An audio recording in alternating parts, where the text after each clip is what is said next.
এমন এক জায়গা আছে যেখানে মৃত্যুও মুক্তি নয়। কুরআনে বর্ণিত জাহান্নাম, যার আগুন দুনিয়ার আগুনের ৭০ ভাগের ১ ভাগও নয়। এই আগুন আলো দেয় না, শুধু পোড়ায় ভেতর থেকে।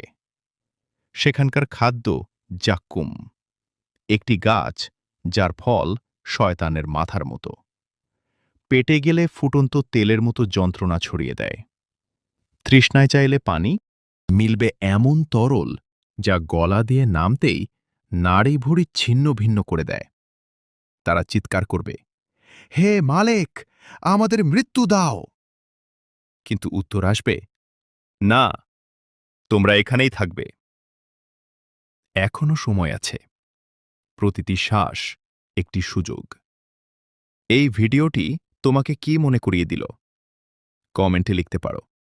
আর যদি ভিডিওটি ভালো লাগে, একটি লাইক ও সাবস্ক্রাইব করে ভিডিওটি আপনার আপনজনদের কাছে শেয়ার করে দিতে পারো।